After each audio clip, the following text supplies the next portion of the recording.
So just as we predicted, we are now being stopped from seeing the news. So the Online Safety Act, which is obviously just there to protect children from seeing things on the internet that they shouldn't see, what they really mean is stop you seeing things that the government doesn't want you to see. Well, now some Gaza and Ukraine posts are blocked under new age checks. Now, this article goes into things like the Gaza and Ukraine posts, but to be honest, loads of different news stories are blocked, and I demonstrated this in a recent video. Social media companies are blocking wide-ranging content, including posts about the wars in Ukraine and Gaza, in an attempt to comply with the UK's new Online Safety Act, BBC Verify has found. The new legislation, which came into effect last Friday, imposes fines on social media companies and other websites which fail to protect under 18s from posts promoting self-harm and other harmful content. In serious cases, services could be blocked in the UK. Yes, blocking information from the internet. Like this is exactly like banning books, which they don't do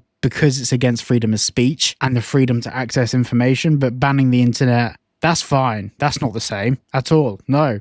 But BBC Verify found a range of public interest content, including parliamentary debates on grooming gangs, has been restricted on X and Reddit for those who haven't completed age verification checks. Experts warn that companies are risking stifling legitimate public debate by over-applying the law. Sandra Wachter, a professor of technology and regulation at the Oxford Internet Institute, expressed alarm at the restrictions and told BBC Verify the new bill was not supposed to be used to suppress facts of public interest, even if uncomfortable. Now, I've spoken about this before on the channel, but obviously the government have introduced a new voting age, so at 16 years old you'll be able to vote for the next government to come in. Now, for all intents and purposes, initially I didn't have a problem with this, but then a couple of weeks later to introduce a law where those same 16-year-olds that will have the say over the future of our country aren't able to access all of the facts and all of the information because they're banned from seeing it online. That's not worrying at all, is it?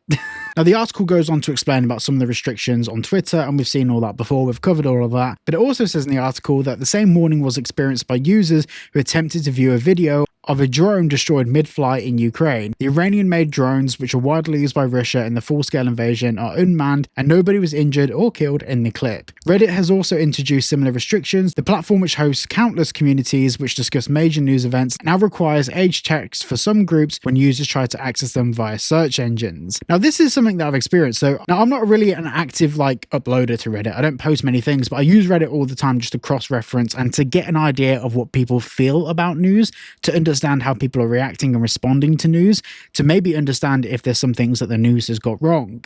Now, what I found really, really interesting is I've been able to see the headings of some posts, but if I actually want to read the content of the post, I have to provide ID or some form of verification to say that I am over the age of 18. Now, of course, to actually get around this, I've used a VPN.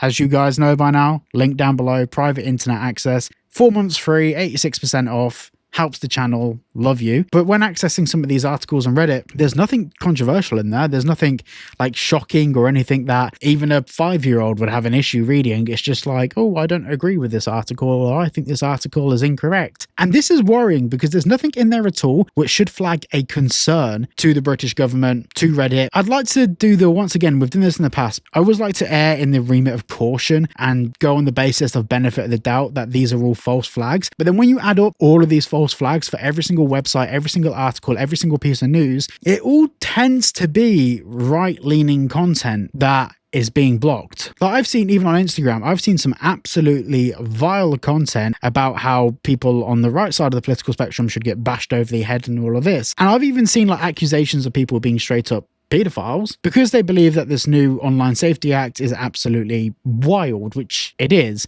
And all of that negativity bashing people that oppose the Online Safety Act hasn't been censored at all. And some of these things have been direct calls to action to do violent acts. That's considered absolutely fine. Kids can view that. Don't need to protect the children from that content, do we? Now, I don't consider myself left-leaning or right-leaning. I like to think that I sit somewhere in the middle, in the sense that I'm able to take a very left-leaning view on some things, a very right-leaning view on other things, and I use as much information that I have to hand to make a conclusion of where I sit. I agree with some things on the left, some things on the right. Maybe in some scenarios I lean more one way or more the other way. I don't really buy into this whole you can only be one or the other, because different topics can completely switch your stance on these things. And I'm not fence sitting, and I'll be very clear about what I feel on certain political topics. I have no reason to hide it. But what I'm trying to say is, with that stance in mind, I don't want to be blocked from seeing anything on the left or right. I want all information. I want to be able to make an educated decision about what my stance is on these things by seeing all of the information, because that makes me a more intelligent, smarter, well-rounded person that is more sure in my convictions on things. What the government doing now by censoring information is the exact same thing as banning books. Just because it's digital and it's not a physical piece of media doesn't make it any different. And we are only a week in. We are just a week in. Imagine what this is going to be like in a year. I mean, already in the first week, Australia have adopted it.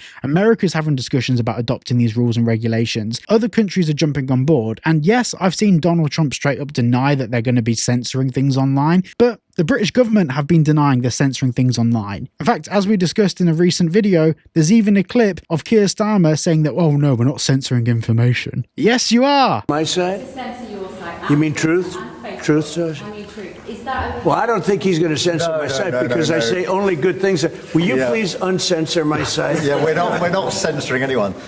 We've got some measures which are there to protect children, in particular from sites like suicide sites. We've had too many cases in the United Kingdom of young children. If you're preventing people from having access to information that helps form their opinion on a world event, you're censoring information. I don't know, guys. I'm just very infuriated by this. And once again, I can only see this getting worse. I don't see a scenario where this gets better long term for the British public. This is something that's going to keep getting worse and worse and worse. And obviously, at the moment, using a VPN, whether you use my link below or whether you use a VPN that you've used for years, of course, it's going to help you get a clearer picture of the world. But that's because you care about this. There's many people out there that go through their daily lives not really giving a shit about this new online regulation. Many people just really don't care. They're happy to scan their passport, happy to give away their ID. And I, to be honest, call those people stupid, because their information will get leaked. As we've already seen all over the dark web, information is being flooded out there in its masses from this recent Online Safety Act. I think it's preposterous that I'm even sat here right now making a YouTube video discussing something that's already happened in the UK and how we're banning this and how we're censoring people. Like, why isn't the whole country up in arms about this? They should be. They really should be. Now, my next video that I'm going to be making, which should be coming out hopefully tomorrow, is going to be going through all the things that we can actually do to get this turned around. Now, a lot of people have been asking why I haven't actually given valid suggestions, and also I've said to people that marching on the street is pointless, and I've taken a very strong stance on that. There is actually things that we can do that can get this reversed and changed, but that deserves its own dedicated video, and that's going to be from start to finish, going through everything that we can do as a community, as people, as the British public, and even now the same for Australians and soon to be Americans, what we can do to make this go away, because it needs to. This is not the future of democracy. Well, that's what they call it.